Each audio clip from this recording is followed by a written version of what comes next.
If you're a college athlete or a former college athlete, you'll probably understand that discipline and focus and taking time to schedule out practices may not be as easy as people might think. By the end of today's video, you'll probably understand a lot of the experiences that I've had that I've used to shape from being a former college athlete, uh, playing football and lacrosse for the University of St. Thomas, and then transitioning that to my day-to-day life after school, whether that's specifically with running or with, I don't know, any aspect of my life. Let me get started here. Today's workout is going to be a 4-mile run on the treadmill, followed by a 4-mile run outside because I'm running the number of miles equal to the day of the month. Today being February 4th. I can't believe it's already February. Today being February 4th, I'm running 4 miles. Now it's different for the month of February because I'm doing a full month of Calendar Club, which is the name of this challenge, on the treadmill, and a full month of Calendar Club outside. So that means that on the 20th of February, I'm going to be running 20 miles on the treadmill and 20 miles outside. The reason I'm doing this challenge is because I started Calendar Club on May 1st, 2023, and I've run the number of miles equal to the day of the month every single day since then. And I have the goal of doing it for one full year. So April 30th is my final day, and get this thing going. April 30th is my last day, which means that I only have 3 months left. February, March, April. And I was feeling like I wanted to get more out of myself for the last 3 months, because if I just stuck to the status quo, then I really didn't feel like I would be pushing myself and getting everything that I could out of this challenge, because my body has gotten in such a routine and a rhythm that it really hasn't felt like it's been a challenge. And I know that sounds crazy, but the way I determine if something is really a full challenge is by considering the fact that if at any point I don't feel like it's going to be possible or not, like, there's been no point during this challenge where I've thought, ooh, I don't know if I'm going to be able to accomplish this. At every single point throughout this challenge, I've thought, there's no doubt in my mind that I'm going to get this done. And I want that feeling because I think that's how growth takes place. I think that's when I'm at my best, and that's how I can drive myself, push myself forward into the things that I want to get out of life and out of running. Now, when I think about I think about that transition of being a college athlete to now a pretty much full-time athlete. I work a full-time job. I'm not getting paid or make any money through running, but I'm doing challenges that professional athletes would do. This Calendar Club challenge has never been done before, so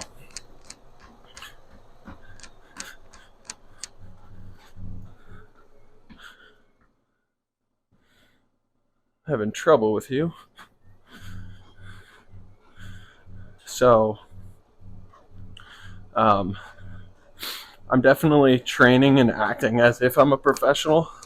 I'm just simply not getting paid for it yet.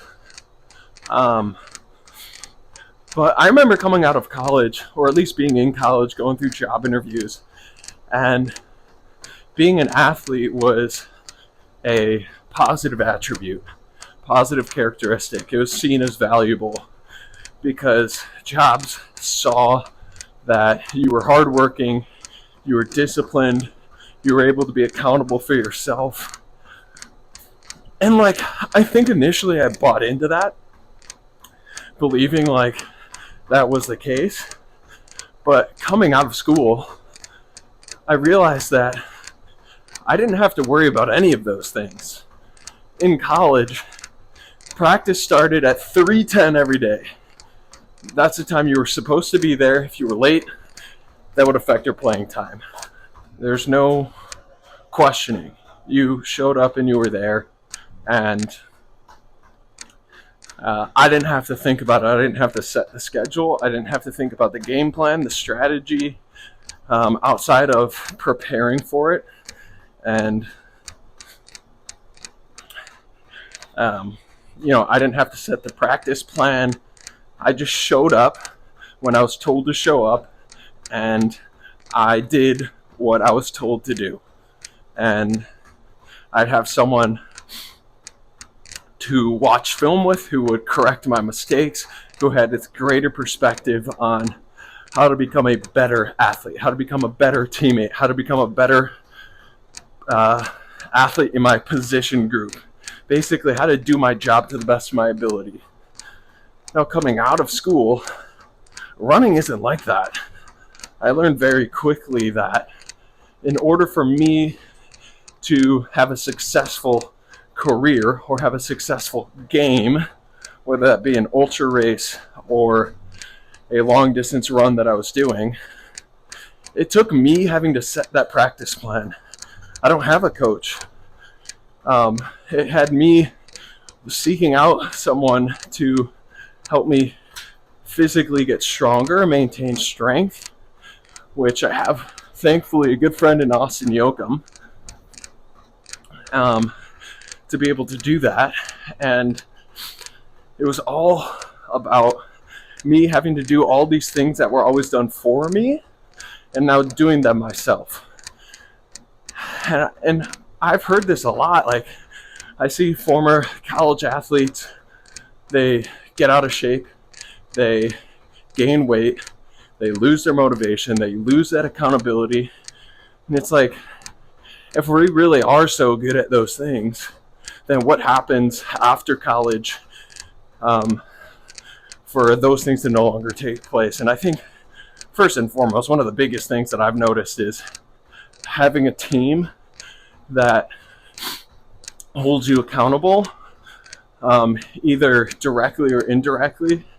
Going home for the summer as an athlete, you're not around your team, but you know that you're going to have to show up and be around them in 3 months' time. And so that like intrinsic motivation, that internal dialogue of like, oh, I better not be the last one or the worst shape, with a person who's in the worst shape showing back up for camp.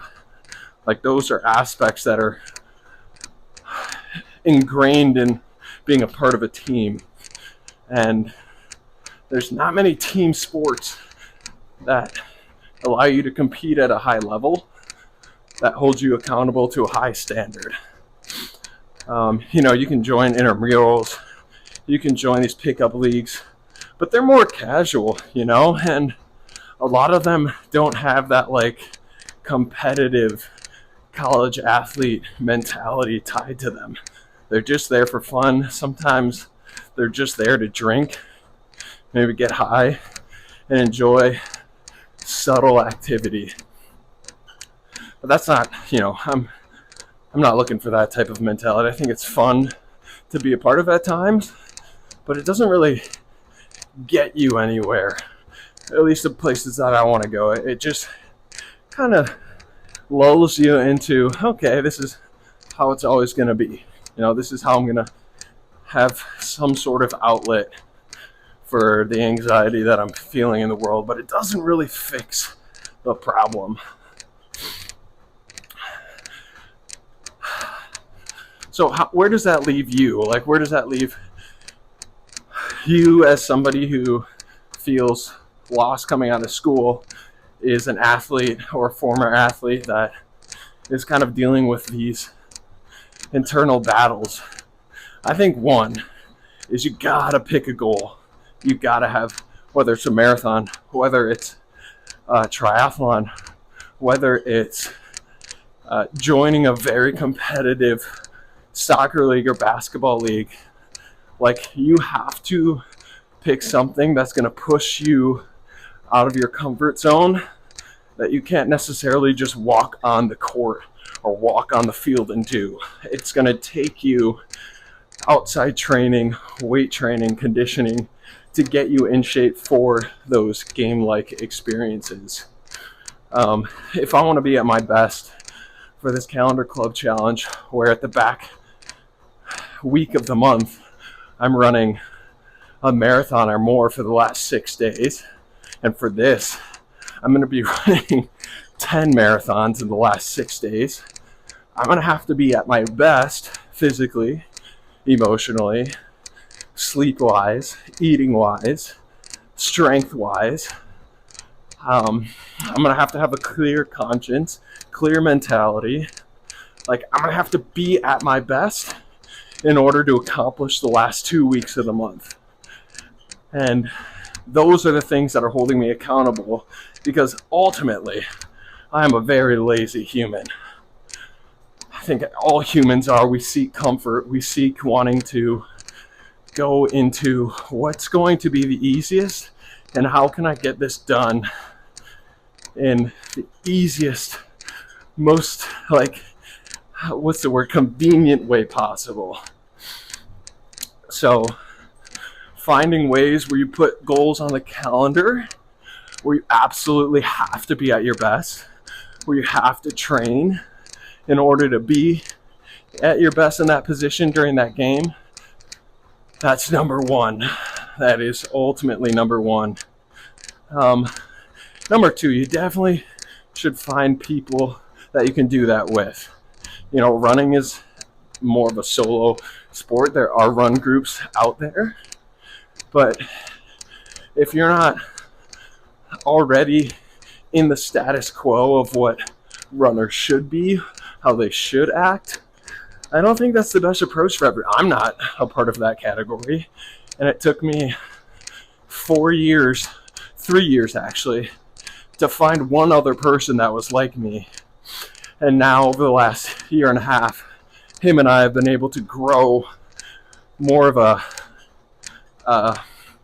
like-minded group of people that don't really fuck with the status quo, typical runners. Like, more of a great example of this. So Kellen is the guy that I'm talking about. He is one of the owners of Embrace North back in Minneapolis. And one of the runs that him and I have done the last 2 years together is we run 160 miles over the course of 3 days from Duluth, Minnesota back to the Twin Cities. And we pull a baby stroller behind us. So what that means is all of our gear for 3 days is on that stroller with us. We'll sleep in parks, we'll sleep in golf courses, we'll sleep on the side of the trail. It's really, it's the second day. 30 miles are along a county highway. And so it's like, that's not the typical runner mentality. I see a lot of the typical runner mentality, having to have the latest shoes, the most expensive gear. They're worrying about what gels they're putting in their body. It's like, fuck that. Right now, I'm running on shoes that have holes in them that I bought in October, and there's been over 1,400 miles put into these shoes. You think I give a shit about buying a new pair of shoes and slutting myself out to sponsors, trying to make me their next marketing person so people can buy money or buy shoes? No, fuck that. You wear whatever shoes you want. So when I think about when you're looking for a community or you're looking for that group of people, you really got to find the one that's going to help you be at your best. because for me, experiences, like super adventure experiences, those are the types of people that I'm looking to be around, and doing things against the status quo, not being afraid to take some risk every now and again and do things that other people haven't even thought of doing. And that translates even to the weight room. Yoakum, the guy he's my friend and trainer, he has a gym, and it's more of like an adult recess center. we train hard, but we also have a blast doing it. And I have gone through that battle of going to Planet Fitness and trying to lift on my own, and it sucks. So I feel you. Like, I feel you. If you're that type of person that's just struggling to stay engaged, find a gym. Find some people that you can lift with, even if it's like friends that you go to the Planet Fitness with, that you guys can be accountable to each other, showing up there together. Gotta be able to find a way to bring other people in on what you're doing, or be a part of what other people are doing, so that you can build in that consistency.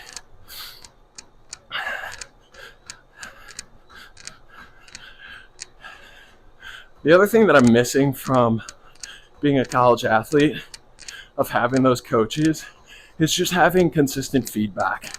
And not necessarily the positive feedback, because that's easy to get in any aspect of life, but the negative feedback, or just someone being able to point out your mistakes and say, hey, you need to get better in this area. I mean, even with YouTube, it's like putting out a video and not really knowing how it's, you look at the numbers of how it performs, but you're like, okay, what could be better?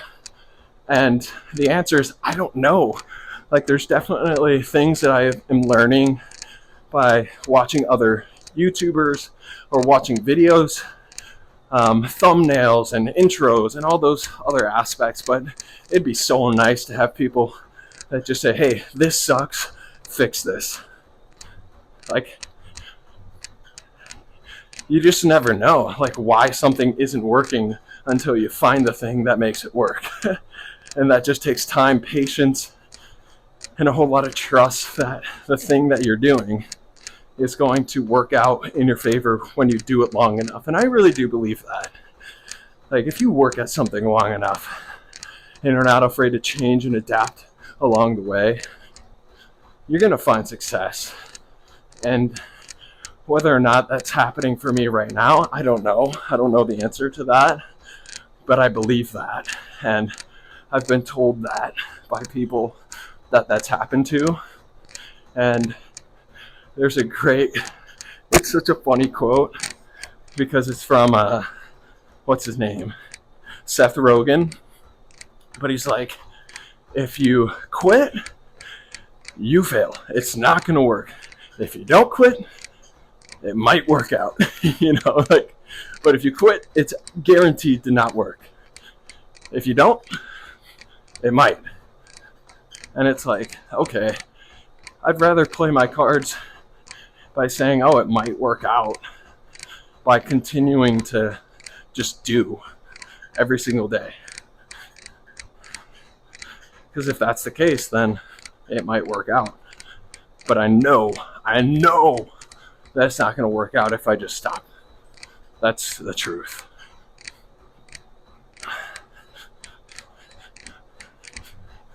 But yeah, daily feedback was huge, that I'm certainly missing. It's just nice to walk into a film room and you knew that you were walking in there to learn. And it's like, what's my film room today? Who's my coach? That's tough. No one is. No one's my coach outside of myself. So I have to be the student and the athlete and the coach. It's tough. But when you can surround yourself with friends that are also striving, then you create a feedback loop where they can provide value to you and you can provide value to them.